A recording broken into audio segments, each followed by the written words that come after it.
আসসালামু আলাইকুম। আমি হোমমেকার মুন্না ব্লগসের মুন্নি। আজও হাজির হয়ে গেলাম নতুন আরেকটা ভিডিও নিয়ে। আশা করছি কাছে দূরের দেশ বিদেশ যে যেখান থেকেই আমার এই ভিডিও দেখছেন বা দেখবেন সবাই ভালো আছেন। আমরা আলহামদুলিল্লাহ ভালো আছি। আজকের ভিডিওর শুরুতে আপনাদের সাথে আমি শেয়ার করছি কিভাবে মেয়োনিজটা খুব সহজে এবং ঝটপট তৈরি করা যায় সেই রেসিপিটাই। তো যদিও আমার চ্যানেলটা রেসিপি চ্যানেল না, কিন্তু আমি যা করি তাই আপনাদের সাথে শেয়ার করি। হয়তো কারো উপকারে লেগে যেতেও পারে। তবে মেয়োনিজের একটা ছোট্ট ভিডিও আমার চ্যানেলে দেওয়া আছে, খুব শুরুর দিকেই আমি শেয়ার করেছিলাম, ভালোই ভিউজ হয়েছিল। তো যাই হোক, আমার চ্যানেলের শুরু দিকের কথাগুলো আর বলে লাভ নেই। তো প্রথমে তো একটা ডিম দিয়ে দিয়েছিলাম, তারপরে দিয়ে দিয়েছি সামান্য পরিমাণ সয়াবিন তেল, প্রায় 2 টেবিল চামচ হবে, ব্লেন্ড করে নিয়েছিলাম। তারপরে ইয়েলো মাস্টার্ড পেস্ট দিয়ে দিয়েছি সামান্য। আপনি চাইলে এখানে সরষা বাটাও দিতে পারেন বা সামান্য একটু সরষা তেল দিয়ে দিতে পারেন। স্বাদ অনুযায়ী লবণ দিয়ে দিয়েছি, সামান্য রসুন পেস্ট দিয়ে দিয়েছি, প্রায় দুইটা কোয়া পেস্ট করলে যা হবে ঠিক ততটুকু পরিমাণ। আর গিয়ে দিয়ে দিয়েছি গোলমরিচ পাউডার, তাও সামান্য দিয়ে দিয়েছি। এরপর আমি আবারও ব্লেন্ড করে নিয়েছি আর দিয়ে দিচ্ছি আবারও প্রায় 2 টেবিল চামচের মতো গিয়ে সয়াবিন তেল। তো আপনি একটা ডিমের সাথে 1 কাপ সয়াবিন তেল দিয়ে একবারে দিতে যাবেন না, বারবার দিয়ে ব্লেন্ড করে নেবেন। আর যদি 1 কাপের বেশি হয়ে যায় বা ডিমটা আপনার ছোট হলে 1 কাপের থেকে একটু কম দিবেন, আর তবে বেশি দিতে যাবেন না, তাহলে কিন্তু আপনার মেয়োনিজটা হবে না, একদম ছেড়ে দিবে সেটা। কেমন যেন একটা সানা টাইপ হয়ে যেতে পারে, যেমনটা আমার একবার হয়েছিল, তাই আপনাদেরকে সেটাও বলে দিলাম। তারপরে দিয়ে দিয়েছি 2 চা চামচ পাউডার দুধ আর 1 চা চামচ দিয়ে দিয়েছি আমি চিনি। আর এই উপকরণগুলো যদি একদম ঠিকঠাক হয় তাহলে মেয়োনিজটা কিন্তু খেতেও দারুণ হয় আর দেখতেও কিন্তু যে থকথকে একটা ভাব চলে আসে। আর ওই যে বললাম, যদি উলটপালট হয়ে যায় বা তেলের পরিমাণটা, বিশেষত তেলের পরিমাণটা বেশি হয়ে গেলেই কিন্তু আপনার মেয়োনিজটা হবে না। মেয়োনিজটা কেমন যেন একটা সানা টাইপ হয়ে যাবে, উপরে তেল বেশি পড়বে আর নিচে ওই ডিমের কেমন যেন একটা সানা অংশ থেকে যাবে আর কি, যেমনটা আমার হয়েছিল, তাই বলে দিলাম, আবারও বলছি। তার এইদিকে দিয়ে দিয়েছি আমি আবার 2 চা চামচের মতো গিয়ে টমেটো কেচাপ। এটা চাইলে আপনি দিতে পারেন, নাও দিতে পারেন, তবে এই টমেটো কেচাপটা দেওয়াতে আমার মেয়োনিজটা কিন্তু হয়ে গেল ককটেল সসের মতো, খেতে দারুণ লাগে, টেস্ট অনেক।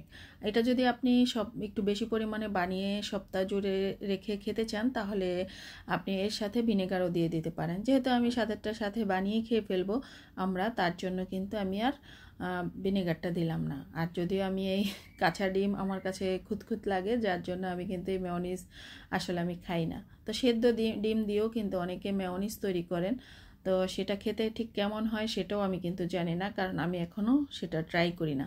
আর যদি কখনো ট্রাই করি ইনশাল্লাহ আপনাদের সাথে সেটা তো অবশ্যই শেয়ার করব। এই তো রেডি হয়ে গেল আমার মেয়োনিজ, খেতে দারুণ হয়েছিল।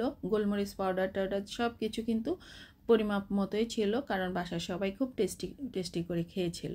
তাই হয়ে গেল আমার মেয়োনিজ। এবার চলে আসি, আমি গিয়ে যে চিকেন পপকর্নগুলো আমি আগের ভিডিওতে দেখিয়েছিলাম, যে মশলা টশলা দিয়ে আমি ম্যারিনেট করে রেখে দিয়েছিলাম। তো আমি কিন্তু মেয়োনিজটা ফ্রিজে রেখে দিয়েছি, ফ্রিজে রেখে দিলে একদম পুরোপুরি সেট হয়ে যাবে। তো যেহেতু আমি চিকেনের সাথে আগে সব ধরনের মশলা আমি দিয়ে রেডি করে রেখে দিয়েছিলাম, তো সন্ধ্যার আগে যখন আমি ভাজবো তার আগে আমি চলে আসছি রান্নাঘরে, সন্ধ্যার দিকে অবশ্য চলে এসছি।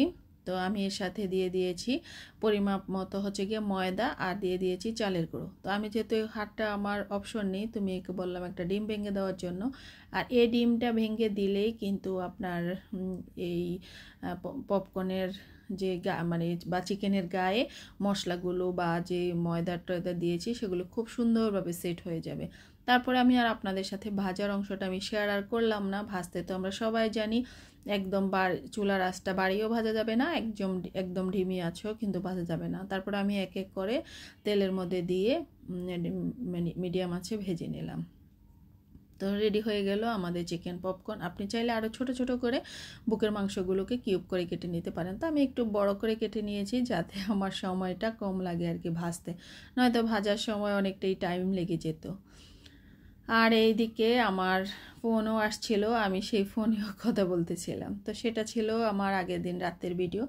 চলে আসলাম পরের দিন সকালের নাস্তা দিয়ে শুরু। তো এই নাস্তাটা আমার একদমই এই শীতের দিনে এত মজা লাগে, সেটা আমি আগেও বলেছি। বাঁধাকপির সাথে মূলা, তারপরে গাজর, আলু, সিম সব কিছু দিয়ে যখন আমি একসাথে এই ভাজিটা করি, অনেকটা কাঁচামরিচ দিয়ে, তারপর হচ্ছে গিয়ে পেঁয়াজ, সরিষার তেলে, তারপরে একটু বেশি করে ধনেপাতা দিয়ে ভাজিটা করলে খেতে খুব মজা হয়।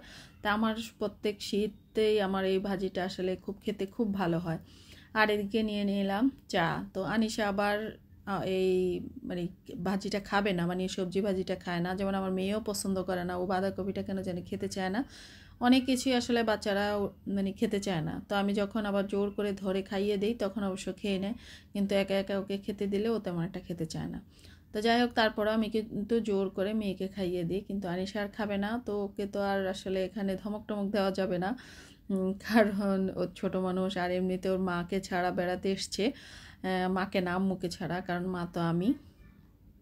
তো তার জন্য আর কিছু বললাম না, ও যেভাবে খেতে চায় ঠিক সেভাবেই দিয়েছি।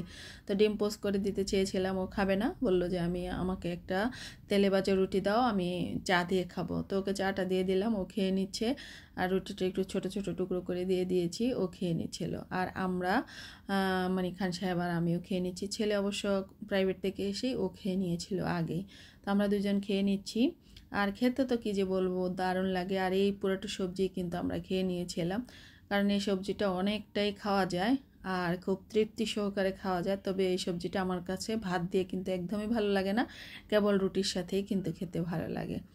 চলে এলাম রান্নার পর্বে, মানে নাস্তা টাস্তা খেয়ে ঘরের অন্যান্য কাজগুলো কমপ্লিট করে আমি রান্নার কাজে চলে আসলাম। তো শীতের দিনে এটা হচ্ছে গিয়ে আমাদের জাতীয় তরকারি। তো এই জাতীয় তরকারিটাই আসলে রান্না করে নিচ্ছি। ফুলকপি, মূলা আর হচ্ছে গিয়ে সিম। যেহেতু মূলা দিয়েছি তার জন্য আমি আর আলু দিলাম না। তো নতুন আলু এনেছিল কিন্তু আমি সেটা দিলাম না আর কি। আর রান্না করার জন্য যে মূলাটা নিলাম, সেই মূলার শাকগুলো দেখলাম যে খুব সতেজ সতেজ দেখাচ্ছে। তো আমি কেবল মাঝখানের কচি শাকগুলো নিয়ে নিয়েছি, আর সেটা কেটে আমি অবশ্যই এটাকে বেশি মিহি করলে বেশি ভালো লাগে। আমি হচ্ছে মিহি আসলে করতে পারি না, তবে টাইম নিয়ে করলেও ইনশাল্লাহ করতে পারতাম, কিন্তু আর মানে টাইমও নিচ্ছি না, আর এটা তাড়াহুড়ো করেই কেটে নিয়েছি। তো সেটাও ভাজি করে নিচ্ছি। আর এদিকে আগের বিরিয়ানি ছিল, আর ওই যে মাছ ভর্তা করেছিলাম মূলা দিয়ে, সেই মাছ ভর্তাটা একটু থেকে গিয়েছে। আর আমার বাছাধন মানে আমার ছেলে, সে তো আবার ওই যে মাছের তরকারি খাবে না, হয়তো শাকভাজিটা খাবে, বিরিয়ানিটা তো খাবেই, আর হচ্ছে গিয়ে মাছের ভর্তাটা খাবে। তো তার জন্যে আসলে তো কষ্ট করে শাকভাজিটাও করে নিচ্ছি, আর মাছ ভর্তাটাও আমি আবারও একটু গরম করে নিয়েছিলাম তাওয়ার মধ্যে একটু ভেজে। তো এইদিকে আমার মানে যে জাতীয় তরকারিটা সেটা কষানো হয়ে যাচ্ছে। তো ভালোভাবে কষিয়ে নিলে কিন্তু আমার কাছে খেতে ভালো লাগে। আমার গ্যাস গ্যাস থাকলে বা একটু কাঁচা কাঁচা টাইপ থাকলে আমার সেটা খেতে ভালো লাগে না। অনেকের অবশ্যই একটু কেমন যেন একটু তরকারিগুলো শলা শলা থাকে আর কি, বেশি একটা মানে কুক করে না বা রান্না করে না। আমার কাছে সেই তরকারিটা কিন্তু খেতে ভালো লাগে না। আর আরেকটা কথা হচ্ছে গিয়ে, আমরা তো আসলে যেটা মুখে স্বাদ লাগে সেটাই খেয়ে থাকি, আর যেটা স্বাদ না লাগে সেটা মানে আসলে ছুঁয়েও দেখি না। যদিও অনেকে যারা স্বাস্থ্য বা মানে স্বাস্থ্য সচেতন আর কি, তারা অবশ্য সেটা ফলো করে পুঙ্খানুপুঙ্খানুভাবে আর কি। তা আমি অত একটা বেশি আসলে এটা করি না, আমার কাছে যেটা ভালো লাগে সেটাই আসলে করি আর কি, আর খেয়েও নেই। আর এইদিকে মেয়ের মন চাচ্ছে সে একটা কেক বানাবে। তো বাসায় কিন্তু ক্রিম ছিল, এর আগে আমি ক্রিমটা ইউজ করেছিলাম, কিন্তু মেয়ে আসলে ক্রিমটা চেক না করেই কিন্তু কেকটা বানিয়েছিল, ভ্যানিলা কেক। তো ক্রিমটা পরে ধরে দেখলাম যে এটা নষ্ট হয়ে গিয়েছে, তো ফেলে দিয়েছি। আসলে অলসতা করতে গিয়ে আমি সেই কাজটা করে নিলাম আর কি, এদিকে একটা অপচয় করেই ফেললাম। তো মেয়ে এদিকে কেক বানাচ্ছে, ওকে ডাইনিং টেবিলে দেখতে পেলেন ও কী অবস্থা করে রেখেছে। তো আসলে ওকে আমিই বলেছিলাম ডাইনিং টেবিলে চলে যাওয়ার জন্য, কারণ রান্নাঘরে আমি কাজগুলো করে নিয়েছি, নয়তো হিজিবিজি হয়ে যাবে। আর এদিকে তরকারি কষিয়ে নেওয়ার পর আমি দিয়ে দিলাম মাছগুলো।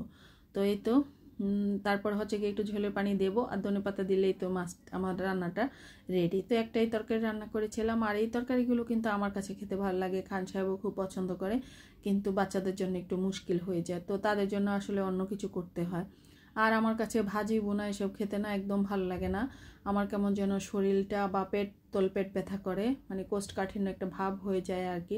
আর তরকারি খেতে বা সবজি খেলে আমার ওই সমস্যাটা তেমন একটা হয় না। তো এই তো শাকটাও রেডি হয়ে গেল, সেটা নামিয়ে একটা বাটিতে নিয়ে নিলাম। আর মানে আগে তো আমি পেঁয়াজ কাঁচামরিচ দিয়ে শাকটাকে ভাপিয়ে নিয়েছিলাম, পরে অবশ্য রসুন কুচি আর হচ্ছে গিয়ে শুকনো মরিচ দিয়ে আমি সেটা মানে তেলে ভেজে নিয়েছিলাম। আর তরকারি যা যা রান্না মানে করেছি আর কি সব টেবিলে নিয়ে আসলাম। ভর্তা, শাকভাজি, বিরিয়ানি, তারপর হচ্ছে গিয়ে আগের যে আমি ডাটা না মানে ফুলকপির ডাটা, আলু আর হচ্ছে গিয়ে মূলা দিয়ে আমি যে একটা ডাল দিয়ে সবজি করেছিলাম সেটা, তারপর হচ্ছে গিয়ে ফুলকপির সেই জাতীয় তরকারিটা সেটা নিয়ে আসলাম। আর এদিকে সব শেষে ভাতটা বসিয়ে দিয়েছি, কারণ আমার কাছে গরম গরম ভাতটা খেতেই বেশি ভালো লাগে, যার জন্য আমি ভাতটাকে সব শেষে আমি রান্না করে নিচ্ছি। আর এদিকে গোসলের জন্য পানি দিয়ে দিলাম আর কি। আমি অবশ্যই ইদানিং গরম পানি দিয়ে একটু গোসল করলে ভালো লাগে, কারণ অ্যালার্জিতে একটু আক্রান্ত হয়ে গিয়েছি আমি নিজেও। আর এদিকে সে তো কেকটা দিয়ে দিল বেক করার জন্য ওভেনে, তো সেটাও হচ্ছে। তো হওয়ার পর সে আবার নামিয়ে নিল আর বলল যে আম্মু উপর দিয়ে কি আর একটু কালার করব। বললাম যে দরকার নেই, যদি দেখো এটাই ঠিক আছে তাহলে নামিয়ে নাও। তো অবশ্য পরে নামিয়ে নিয়েছিল। তো আজকের ভিডিওটা আমার এই পর্যন্তই। সব ভালো থাকবেন। আল্লাহ হাফিজ, আসসালামু আলাইকুম।